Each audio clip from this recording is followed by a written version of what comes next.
अस्सलाम वालेकुम व्यूअर्स, उम्मीद करती हूँ आप सब खैरियत से होंगे। आज मैं बनाऊंगी काले चने की लाजवाब हांडी।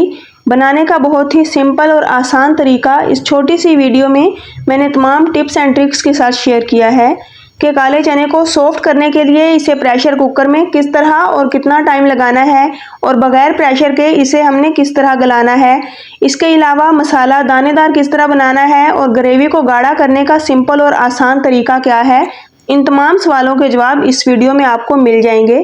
तो चलें फिर अपनी ये ज़बरदस्त रेसिपी बनाना शुरू करते हैं। बिस्मिल्लाहिर्रहमानिर्रहीम। तो सबसे पहले फ्रेंड्स मैंने यहाँ पर 1 पाव काले चने लिए हैं।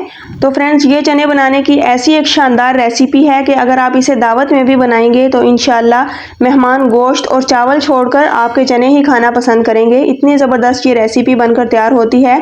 सबसे पहले हमने चने को साफ़ करना है और साफ़ करने के बाद हमने इसको भिगोना है। तो फ्रेंड्स भिगोने का तरीका ये है कि आपने एक पतीली में पानी गर्म करना है। गर्म करने के बाद उसमें 1 चम्मच नमक ऐड करना है और फिर उसके बाद आपने चने को भिगोकर इसमें छोड़ देना है। अगर आपके पास टाइम ज़्यादा हो तो ओवरनाइट के लिए इसको सोक करके रखें या फिर 6 घंटे तो आपने इसको लाजमी से भिगोना है, जिसमें यह होगा कि चने काफ़ी हद तक सॉफ्ट हो जाते हैं और इस तरह ये होगा कि इसका एक शानदार सा फ्लेवर इसके अंदर डेवलप हो जाता है। तो आपने चने को लाजमी से भिगो कर रखना है। तो ये देखें चने काफ़ी अच्छे से सॉफ्ट हो चुके हैं। अब मैं बनाऊंगी इसको प्रेशर कुकर में। तो आप अगर प्रेशर कुकर में नहीं भी बना रहे तो उसका तरीका भी मैं आपको आगे चलकर बताती हूँ। तो मैंने यहाँ पर चने को पहले अच्छे से वॉश किया था और उसके बाद भिगोया था, इसलिए इस पानी को मैंने वेस्ट नहीं किया, बल्कि इसी पानी में हम चने को बॉईल करेंगे, क्योंकि फ्रेंड्स इस पानी में काफ़ी ज़्यादा प्रोटीन और फाइबर्स वगैरह मौजूद होते हैं। तो इसी पानी में हमने चने को बॉईल किया है तकरीबन 40 to 45 मिनट के लिए सीटी आने के बाद। तो प्रेशर कुकर में आपने इसको इतना टाइम लाजमी देना है। तो ये देखें अल्हम्दुलिल्लाह चने हमारे बहुत अच्छे तरीके से सॉफ्ट हो चुके हैं। तो आपने भी चने को मक्खन की तरह सॉफ्ट करना है। अगर आपके चने अभी सॉफ्ट नहीं हुए तो इसको आप 10 मिनट का और टाइम दे दें, 10 मिनट मजीद इसको सॉफ्ट करने के लिए सीटी लगा दें, तो इंशाल्लाह आपके चने बहुत अच्छे से सॉफ्ट हो जाएंगे। तो अब यहाँ पर तकरीबन 1 चम्मच भरकर मैंने इसमें से चने निकाल लिए हैं और बाकी के चने हमने उसी गर्म पानी में ही रखने हैं। अब यहाँ पर ये जो काम कर रहे हैं ये हमने ग्रेवी को गाढ़ा करने के लिए करना है और मसाले को दानेदार बनाने के लिए। कि मैंने एक जग में चने डाल दिए हैं 1 चम्मच, साथ ही मैंने हाफ कप इसमें दही ऐड किया है, लहसुन और अदरक डाल दिया है और साथ ही 4 से 5 अदद मैंने इसमें हरी मिर्चें ऐड की हैं और इनकी एक मैंने शानदार सी पेस्ट रेडी कर ली है।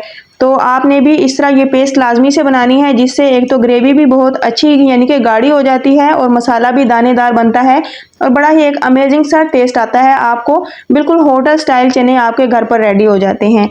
तो अब यहाँ पर इसको बनाने के लिए हम मसाला इसका रेडी करते हैं। तो यहाँ पर मैंने तकरीबन हाफ कप कुकिंग ऑयल लिया है। ऑयल जब अच्छे से गर्म हो गया है तो अब इसमें खड़े मसाला जाते ऐड करूंगी, जिनमें बादियान का फूल है, बड़ी इलायची है, दालचीनी का टुकड़ा, 1 तेज पत्ता, काली मिर्चें हैं 4 से 5 अदद, 2 से 3 अदद लौंग हैं। ये तमाम खड़े मसाला जात मैंने इसमें डालकर 1 मिनट के लिए कड़कड़ाए हैं। और अब हम इसमें प्याज ऐड करेंगे। फ्रेंड्स मैंने यहाँ पर 2 मीडियम साइज़ के प्याज लिए हैं और इनको मैंने बारीक चॉप कर लिया है। तो प्याज डालने के बाद इनको हमने फ्राई करना है खूबसूरत सा गोल्डन कलर आने तक। तो फ्रेंड्स यहाँ मैं आपसे शेयर करती चलूँ कि अगर आप इसे विदाउट प्रेशर कुकर बना रहे हों तो फिर आपने क्या करना है कि एक पतीली में खुले पानी में आपने चने को डालकर रखना है चूल्हे पर। फ्लेम इसकी आपने हाई रखनी है जब तक कि चने में बॉयल आ जाए। अब जैसे ही बॉयल आ जाए तो फिर आपने इसको बिल्कुल दम वाली फ्लेम पे रखना है और ऊपर से अच्छे से इसको कवर करने के बाद 2 घंटे तक आपने इसको इसी तरह छोड़ देना है।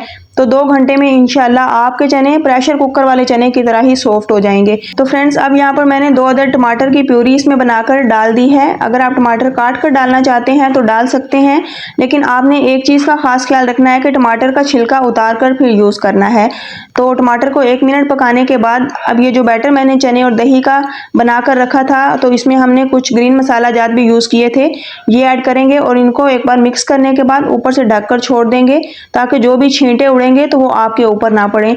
तो वक्फे वक्फे से फ्रेंड्स आपने इसमें चम्मच लाजमी चलानी है, क्योंकि इसमें हमने चने यूज़ किए हैं। तो चने का हमने बारीक सफूफ बनाया है जो कि फ़ौरन से नीचे से पकड़ लेता है, यानी कि आपका ये मसाला जल सकता है। तो इसलिए आपने लाजमी से इसको 2 से 3 बार हिला लेना है ताकि ये नीचे ना लगे, वरना अगर ये नीचे लग गया तो फिर सालन का सारा ही टेस्ट ख़राब हो जाता है। तो फ्रेंड्स अब यहाँ पर हम इसमें सीजनिंग करते हैं। तो 1 चम्मच भरकर मैंने नमक ऐड किया है, 1 चम्मच भरकर ही मैं इसमें लाल मिर्च पाउडर ऐड करूंगी। आधा चम्मच मैं इसमें डालूंगी हल्दी पाउडर। 1 चम्मच भरकर ही हम इसमें साबुत ज़ीरा ऐड करेंगे, आप ज़ीरा पाउडर भी यूज़ कर सकते हैं। और इसी के साथ फ्रेंड्स हम इसमें 1 चम्मच भरकर धनिया पाउडर ऐड कर देंगे। ये तमाम मसाला जात मैंने इसमें डाल दिए हैं। अब मसाले को भी हम 1 मिनट तक इसमें भूनेंगे। अच्छा, इस तरह हम एक बार इसको मिक्स करेंगे और मिक्स करने के बाद फ्रेंड्स इसको हम ढककर ही बिल्कुल दम वाली फ्लेम पर छोड़ेंगे। तकरीबन 4 से 5 मिनट देंगे, जिसमें ये होगा कि मसाला घी छोड़ देगा और मसाला हमारा बड़ा ही शानदार सा दानेदार सा रेडी हो जाएगा। तो फ्रेंड्स आपने इन मेरी तमाम टिप्स को फॉलो करते हुए ये रेसिपी तैयार करनी है, तो इंशाल्लाह होटलों से भी ज़्यादा मज़ेदार आपकी मज़ेदार से काले चने घर पर रेडी हो जाएंगे। तो अब यहाँ पर 5 मिनट के बाद मसाले की आप लुक चेक करें। अल्हम्दुलिल्लाह कितना ही शानदार ये दानेदार सा मसाला रेडी हो चुका है। तो अब इंशाल्लाह आपकी ग्रेवी बड़ी ही शानदार रेडी होने वाली है। जब आपने मसाला इतना अच्छा रेडी कर लिया है तो आप कभी भी फेल नहीं हो सकते जब आप मसाला अच्छे से रेडी कर लेते हैं। तो ये देखें कितना ही शानदार हमारा मसाला रेडी हो चुका है। अब फ्रेंड्स हमने ये जो चने बॉईल करके रखे थे, इस स्टेज पर मैंने इसमें से तमाम पानी निकाल दिया है और तमाम चने हम इस मसाले में ऐड करेंगे। और चनों को अब हमने नहीं भूनना, बस इतना है कि इसको आपने मिक्स करना है। और मिक्स करने के बाद वही तरीका कि आपने इसको ढककर दम वाली फ्लेम पर पकाना है। तो इंशाल्लाह नरम मुलायम चने तैयार होंगे। बस चने को सॉफ्ट करने के लिए ये कुछ ट्रिक्स हैं जो मैंने आज आपके साथ शेयर की हैं, इन्हें लाजमी से फॉलो कीजिएगा। इंशाल्लाह मक्खन से भी मुलायम आपके ये काले चने बनकर रेडी होंगे। अगर आप काले चने को भूनना स्टार्ट कर देते हैं तो उसमें ये होता है कि चने अकड़ जाते हैं, चाहे आपने उसको जितना भी सॉफ्ट किया हुआ हो। अगर आप चने को भूनेंगे हाई फ्लेम पर तो चने सॉफ्ट नहीं बनेंगे बल्कि हार्ड हो जाएंगे। तो बस इस चीज़ का आपने ख़ास ख्याल रखना है कि आपने इसको मक्खन की तरह मुलायम बनाना है, जिसके लिए आपने इसको दम वाली फ्लेम पर ढक कर पकाना है। तो यहाँ पर चने को हम 2 से 3 बार इसी तरह हिलाएंगे ताकि चने नीचे भी ना लगें। तो यहाँ पर ये देखें हमारे चने अब मुकम्मल रेडी हो चुके हैं। फ्रेंड्स अब यहाँ पर मैं इसमें एक ख़ास मसाला ऐड करने वाली हूँ जिससे बड़ा ही शानदार फ्लेवर आएगा। तो ये है कसूरी मेथी।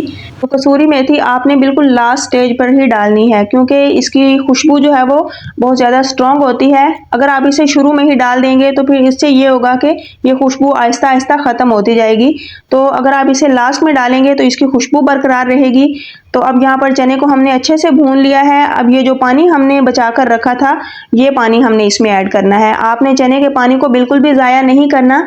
तो यहाँ पर अगर आप शोरबे को ज़्यादा इसमें पतला रखना चाहते हैं तो आप मज़ीद पानी ऐड कर सकते हैं। मैंने तकरीबन 1 गिलास पानी इसमें ऐड किया है, क्योंकि मैं इसे बिल्कुल गाढ़ी सी ग्रेवी का टच दूंगी।